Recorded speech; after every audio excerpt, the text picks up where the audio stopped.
All right, folks, how you doing? Welcome to our latest update, and I'm making this for the people who can't make the webinar. 6 o'clock is the same time I did last time. I'll try and switch up the times, but unfortunately I have other obligations I have to meet, so I couldn't do it any later. And because I'll be at school, can't do it any earlier, so this is kind of what we're stuck with right now.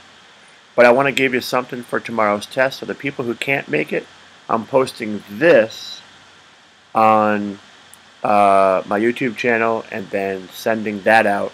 So at least you get something different if you want it. I'm going to start off with a quick reminder. Excuse me. Oh boy. The whole purpose of this unit, beyond the parts of speech, was to learn how to study.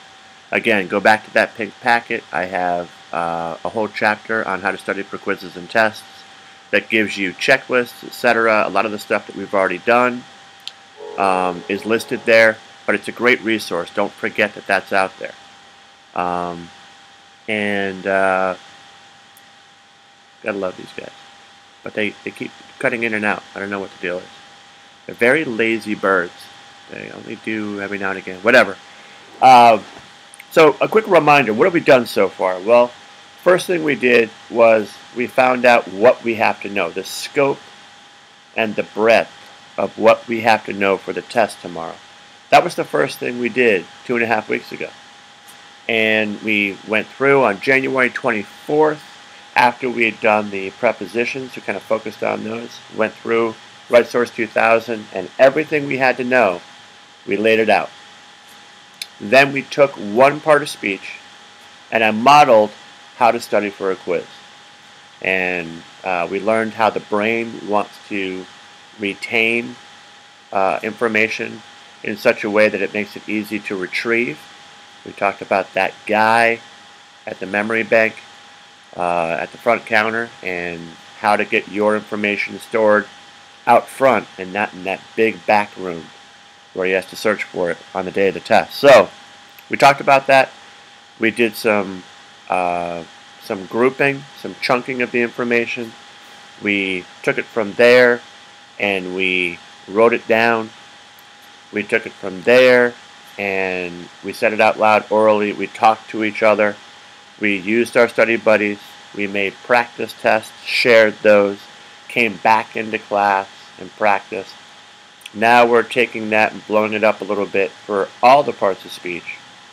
And the biggie was, what's your task? Well, first of all, your task for any test or quiz is to try and make your own test or quiz that's as close to the real thing as possible. The way you do that is you really listen to your teacher. Whatever your teacher is saying, whatever hints he or she is giving you on the board, on the smart board, whatever handouts, wherever they're focusing you, that should determine the types of questions that you put on your practice. And of course, hopefully, the types of questions your teachers are asking in class are exactly the type of questions that will appear on the test. So you really got to keep your ears open for that, and your eyes open and peeled, because that comes back to haunt you if it's not.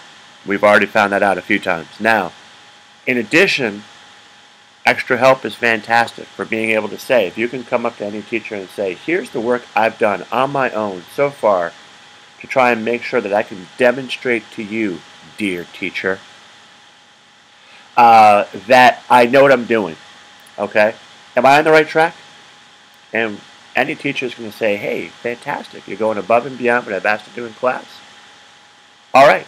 And you might get a few hints. I might get a few, spend more time on this than this, that other people don't get because you're showing that initiative. Okay, so I'm starting to drone. These were the notes we took in class. So I took my notes that we took, and this is your handwriting. Then all the notes that we took in class, remember, and I put a red slash through it when I typed that information into my notes, so that I came up with this document. and I showed you this in class. And this is all of the information that we've gone over, including more importantly, all of the questions.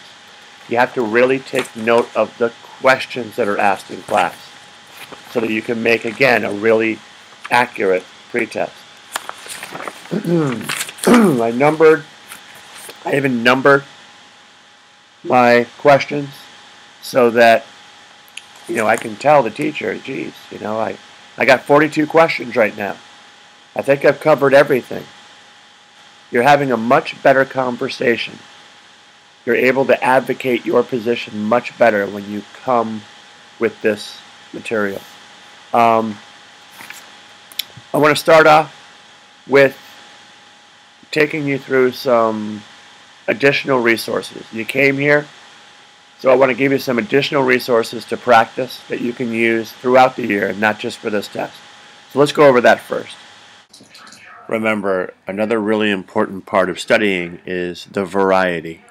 So you don't stick with one strategy. You want to combine many. One of the things you can do is what we did in class. You'll notice that in addition to practicing and writing things down and saying them out loud, we also played a game. And you can make your own games, you can share them, you can go on Quizlet. Take advantage of all these resources. Another fantastic resource is Quizlet.com. Talked about this a little earlier in class, but it's a fantastic way to study things in a different way. For instance, wordmaster definitions. This is a student from last year.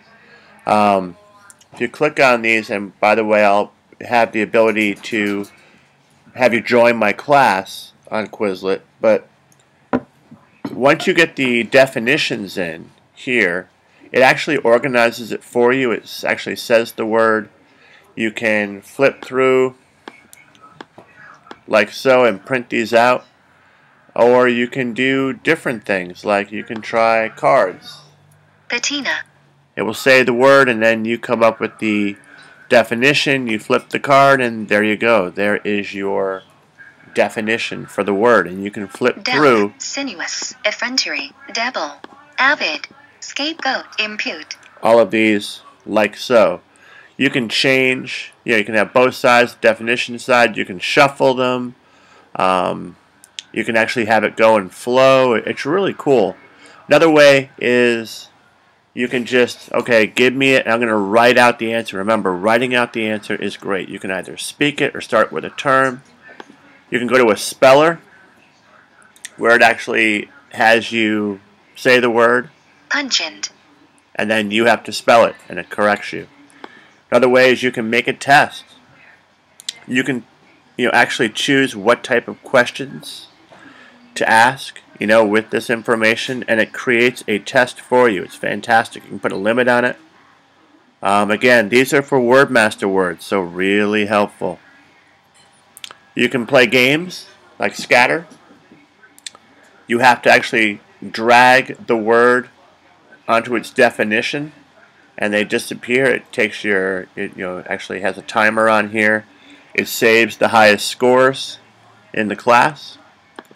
And you can do a race again, kill the scrolling words by typing in the corresponding term and pressing enter. There's all kinds of different things you can do. Oops. Looks like so. What I want you to do is simply, this is another tool, another strategy for teaching the same information to your brain. That guy at the front desk of your memory bank loves this stuff. He wants to have the same information in different ways. So utilize all these resources to do so. I'm going to explain a little bit about some of the web resources you have available to you. For instance, this, BrainPop is fantastic. I know some of you use it for science. They have great stuff for language arts. Unfortunately, now it's behind a paywall. They kind of changed it up a little bit. There's still some free stuff if you go to English that you can get, but not nearly as good as it used to be.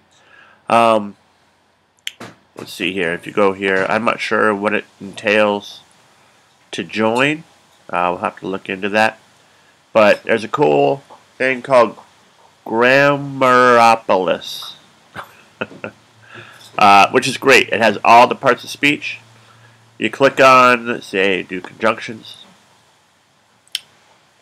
You go through, kind of gives you a little story.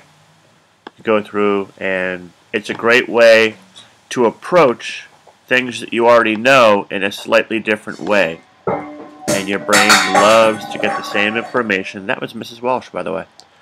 Same information in a different format. And again, it has this for all of them.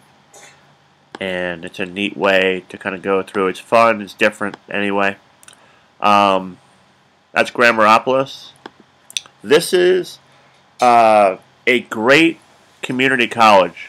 It's grammar.ccc.comnet.edu, and it is a great resource for all things English, all parts of grammar, but it's got a really neat kind of interface for the parts of speech. It gives you an overview of everything, and then the advantage is you can go through to all the individual parts of speech and get individual work, or at the end of each section there are great quizzes, online quizzes, and they're scored for you.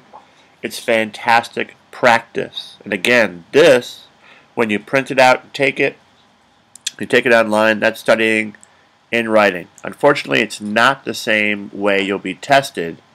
So remember, it's part of a balanced diet. You don't want to do too much multiple choice stuff when that's not what you're going to have to do on the test. Always keep in mind your task on the test. This is funbrain.com, and it's a great place. Here they got the grammar gorillas. It's just click on the preposition. So I'm going to say in. Boy, I hope I got it right, and I did. It's kind of a neat game. You can review them. Again, not exactly high level, but it's good to take a break and try something else. Grammar Bites is great. Now, once again, you have terms, exercises, and handouts, presentations. You even have videos on YouTube. Here, for instance, is one of the videos from Grammar Bites on interjections. Yo, interjections in the house. Very hip, for you kids. Let's skip through some of this. Some of them are a bit heavy on the introduction. But again, just something goofy. Once again, you got some visuals, you got some audio. It's hitting different parts of your brain with the same information. It's a way not to have to spend hours looking at something. And so on. And again, there's great exercises at Grammar Bites, especially for all kinds of things. When we get into other parts of grammar, that's really where Grammar Bites excels. It has some great interactive exercises. Handouts, again, you can bring in for proof of your written study. Really, really nicely done. So these are just some of the resources. I mean, I just picked a few.